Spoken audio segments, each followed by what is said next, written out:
It is a very exciting day today at Everstoke, our 91 acres of raw land in the La Sierra. After 7 months of waiting, with not a peep from Space Exploration Technologies, we've got the Starlink, satellite internet for us here out in the boondocks. I paid a $100 deposit in June, and then last week I got an email saying, hey, your Starlink kit is ready. Then I paid $498, I think it was, for the right to buy this piece of equipment. And now I will be paying $100 a month for the service.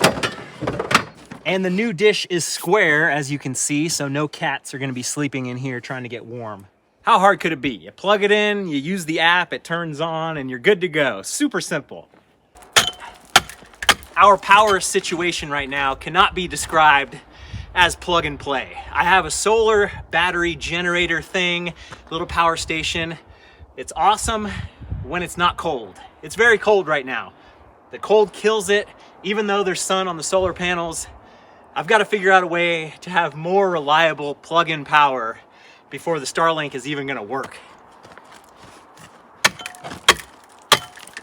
Oh yeah, and I also have to chip out the ground here because it seems to be frozen solid and something happened where the door won't open now. Permafrost.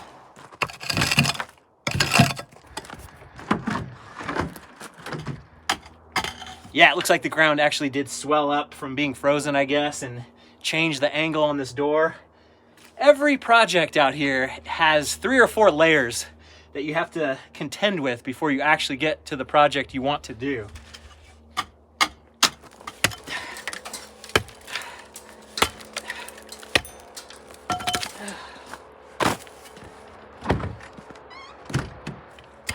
Good enough.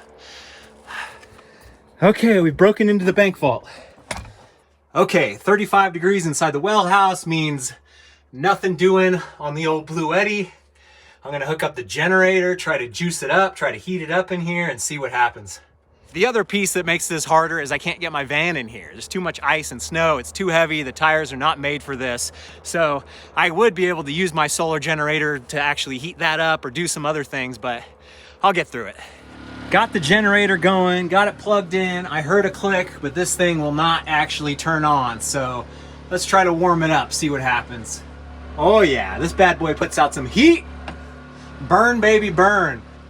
So here's my new plan of attack for keeping my Blue Eddy solar charger alive in the cold. These are heating pads. They get turned on when it gets cold. They can hook up to the 12 volt on the Blue Eddy itself. So basically the Blue Eddy has to keep itself alive with 2 of these little heater pads. They have sticky tape. I put them on there and everything works fine. Nothing gets burned down in a fire. Just wire them up nice and easy and we're good to go. Okay, I'm wired up and ready to go. Why not give it a little test? It's actually kind of warm inside the van though, so it needs to be cold to turn on. It's really hard to tell if they're on or not.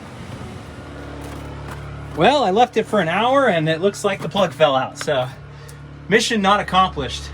Come on, turn on. Turn on. Come on. Ah, boo. We're also doing a little fuel abatement today, limbing off some stuff and then also taking down one of the biggest trees on the property. I gotta go backwards to get it all.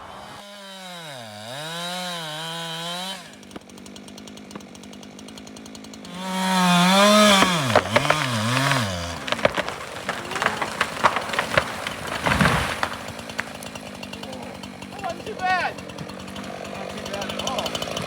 That's Aaron's buddy Dan on the saw there. He's been a huge help around here with quite a few different little bits and pieces during the winter. Okay, an hour later, it's up to 50 degrees in here. Man, but if the batteries are frozen solid, it's gonna probably take a lot more than that. Well, I've got the gas generator going, so that means we have electricity right now, so might as well play with this.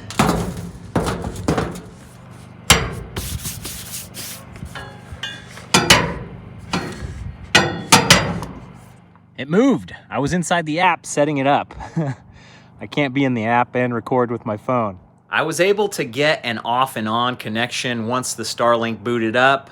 But then I ran one of these sky tests where you actually scan the sky and show all the obstructions, and it's very clear there's too many trees.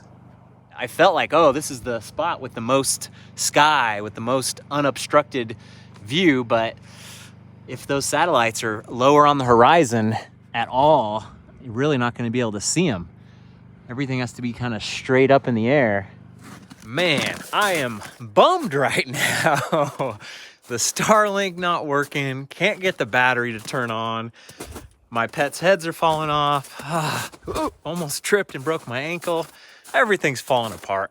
So now that Starlink is gonna cost me $100 a month, I need to really get on top of getting reliable power and getting a spot where the Starlink can actually see the sky. I think the second problem won't be as hard because now we have Dan as a friend and he can climb up a tree. He has all the proper gear. He could lop off the top of a tree. We could put our little Starlink mounting pole on a tree and it will be up above everything.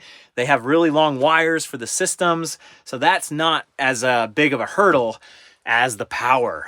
The power thing is a much tougher nut to crack because our neighbors spent 25 grand on their power, just getting it across the road and all this stuff. So maybe now that they've got it, it won't be as expensive to get us on the grid.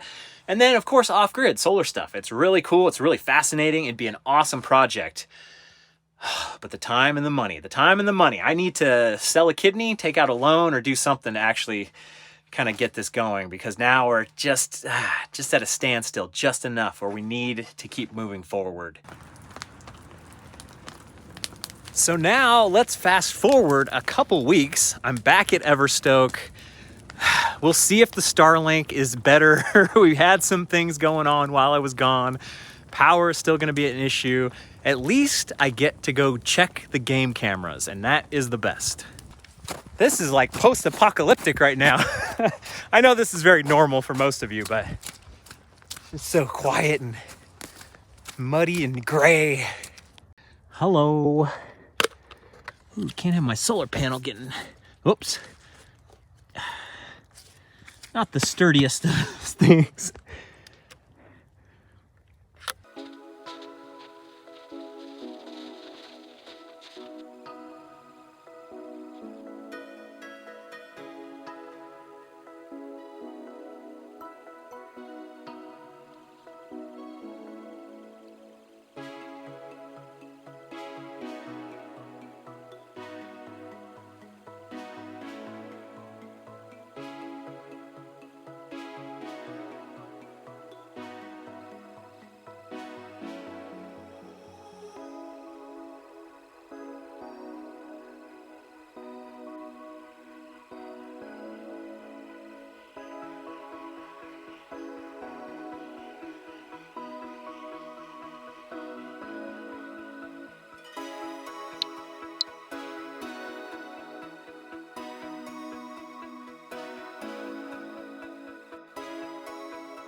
Okay, I'm waking up in the van. Let's see what we got out here. Not bad. That's actually not that much snow, but then up here, it looks nice and pretty. The air is fresh. Looks like the solar panels have about 3 inches of snow on top there.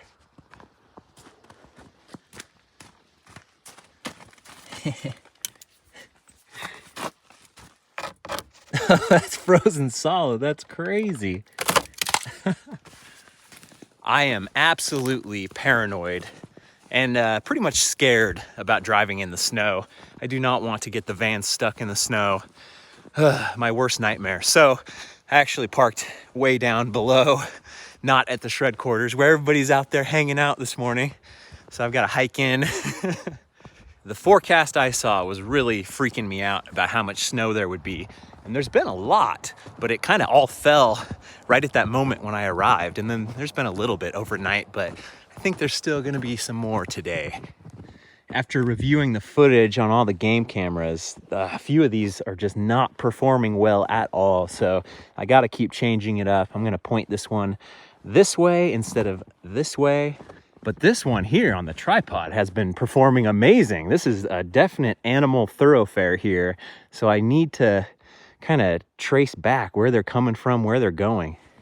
We have a very hardy crew of hardcore folks out here this morning working on Eric from BCPOV's latest trail creation. He's making a whale tail, and that'll be over on his channel, but hopefully I'll be able to pitch in a little bit today. I actually got a bunch of stuff that he ordered from Amazon.com, some building material that's harder to find in the old hardware stores. Aaron, Sean, and Kyle are all out here working it. So now the mission is to back the van in as close as I possibly can get it to give these guys the hardware they need. Go van, go.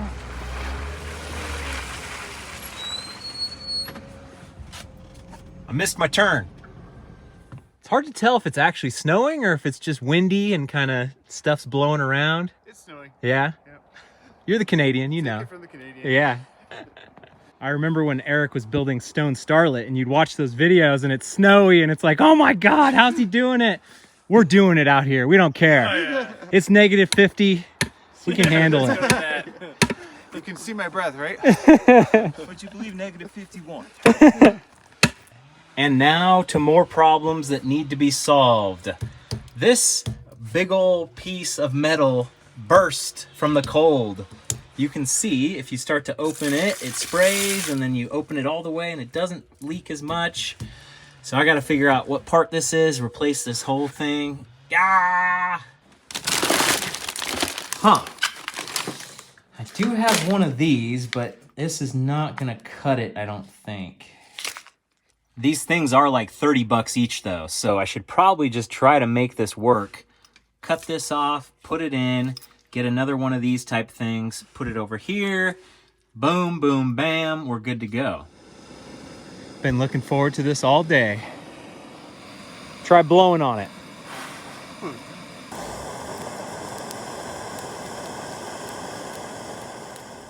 It's a beautiful, sunny, frigid morning. But I'm gonna get this water thing solved. And eventually I'm gonna get this organization thing solved, but it'll be a while. Wow, look at that bust. Explosivo. So much ice in here. It's permanent. Okay, quick little trip to the hardware store, and I'm pretty sure I got everything I need. You know how that goes. Let's get this cut off first and foremost. Now this is going to be a bit of a inexact science, but I can do my... Oh, don't get stuck on there yet. I can do my best, and I can also unscrew this if I need to move this forward a little bit more. I feel like a dental hygienist. Cleaned up the threads, and I'm going to do another fresh coat of tape and pipe dope. Belt and suspenders, they call it.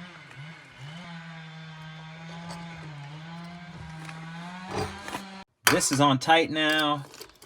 Gonna get my shark bite in there. Yeah. Now we're good to go. I have painted myself into a bit of a corner here. This is flexible and all, but I have to cut probably right about here, and then this isn't gonna move much, so uh-oh. I'll figure it out. Maybe I'll unscrew this. It's gonna work just barely. So now it's time to power up the old well and see what kind of continuity I have here.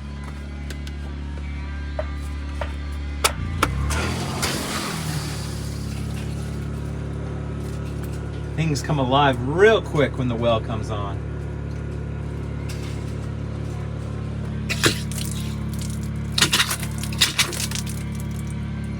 Everything looks like it's holding well, no leaks, even though it's kind of hard to tell since everything's cold and wet in here.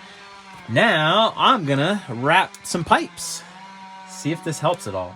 All right, that seems pretty nice, and hopefully we'll save some stuff. I don't really have enough for all the rest of the stuff, but I'll get to it eventually. So the other little piece of adventure that's moved forward since the last time I was here is our Starlink satellite. Our buddy Dan actually climbed this tree up here, cut the top off, and installed the Starlink satellite dish. So now it has a way clear view of the sky. Unfortunately, the Starlink cable is only 75 feet long, and this tree's a lot more than 75 feet. Look where it ends up. It's hanging right here. So I ordered the 150-foot Starlink cable, but for now, I can boot it up and see what we got. And now with a clear view of the sky, the Starlink can do its thing when we get out the gas generator and plug it in and do all that stuff. So far, so good. The speeds are pretty decent as well. And yes, the Starlink satellite is sitting on its original base on a platform in the top of the tree.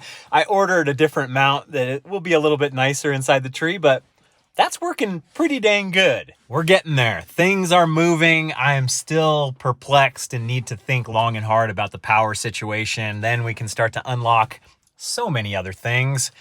But until then, I feel like we did pretty good. I've got some more ideas moving forward. Thanks for watching, you guys. I'll see you on the trail.